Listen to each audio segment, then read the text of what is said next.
이번 시간은 최근 토지보상 증액 사건 중에 영업보상 증액 성공 사례가 있어서 영상을 준비했습니다.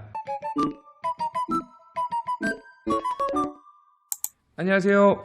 잠자고 있는 권리를 깨워 가치를 업, 행복을 업 시키는 성백선 행정사입니다.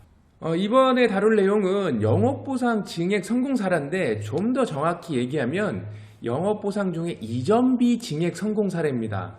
해당 사건의 일반 사항에 대해서 먼저 설명을 하자면요. 편입 토지는 시 소재에 지방도 확포장공사로 편입되는 공장용지였습니다. 의뢰인께서는 20년 정도 본권의 토지에서 공장을 설립하고 직접 운영을 하셨어요. 그래서 공장 안에서는 금속료 제조업을 영위하셨는데요. 토지는 일부가 편입되었습니다. 전체가 아니고. 그런데 건축물도 일부가 편입이 되다 보니까 이런 경우는 분할되기 전 모본지 상태의 건축물은 전체가 다 편입이 됐습니다. 그래서 공장 이전은 불가피한 사항이었습니다.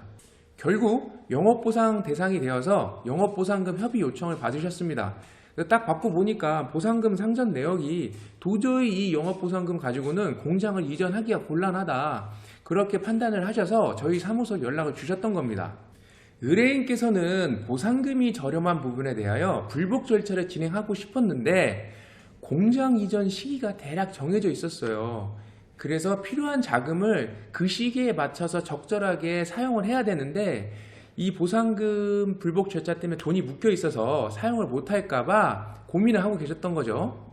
그래서 저는 일단 상담이 끝나고 불복 절차를 진행하는 게 더 옳은지 아니면 그냥 지금 보상금을 찾는 게 더 옳을 것인지에 대한 부분을 검토를 했습니다.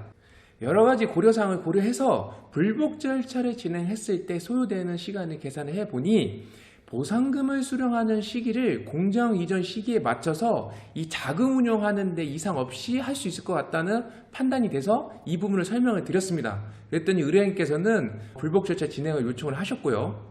보상금 증액 부분을 검토했을 때는 이 사건의 핵심은 이전비였어요. 왜 그러냐면요. 과거 영상에서도 다뤘었는데요. 영업보상금은 크게 4개의 의미 있습니다. 하나는 휴업기간 동안의 영업이익, 두 번째는 감손산당액, 이전비, 고정비용. 이게 크게 4가지로 이루어져 있는데 이 중에 가장 큰 게 뭐라고 그랬죠? 그 휴업기간의 4개월 영업이익, 그 다음에 이전비.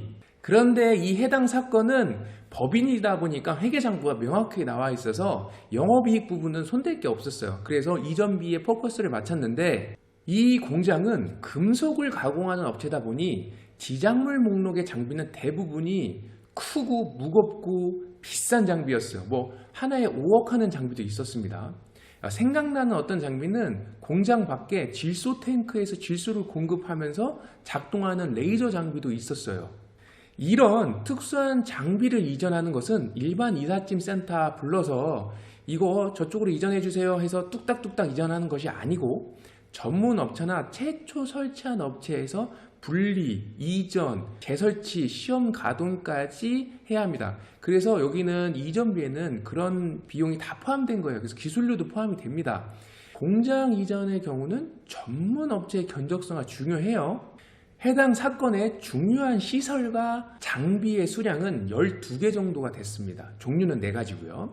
그래서 각각 장비 전문 업체 아니면 최초 설치했던 업체에 견적을 요청했어요. 여기서 중요한 것은 견적을 제대로 요청을 해야 됩니다. 왜냐하면 영업보상을 산정할 때 필요한 목이 있고 반영이 안 되는 목이 있습니다. 그래서 이런 부분을 구분해서 요령껏 요청을 해야 됩니다. 그리고 실제에 맡길 업체한테 의뢰하시는 게 가장 진전성 있는 견적서가 옵니다.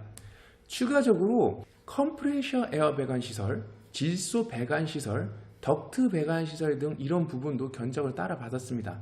이런 배관 시설은 보상 대상이 아니지만 왜 받아야 되냐면요.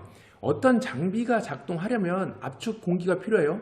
질소가 필요해요. 그런데 장비 이전 업체에서는 해당 장비만 인하지 컴프레셔를 같이 묶어서 이전해 주거나 질소 탱크를 묶어서 이전해 주지가 않아요. 그래서 견적에 포함되어 있지가 않습니다.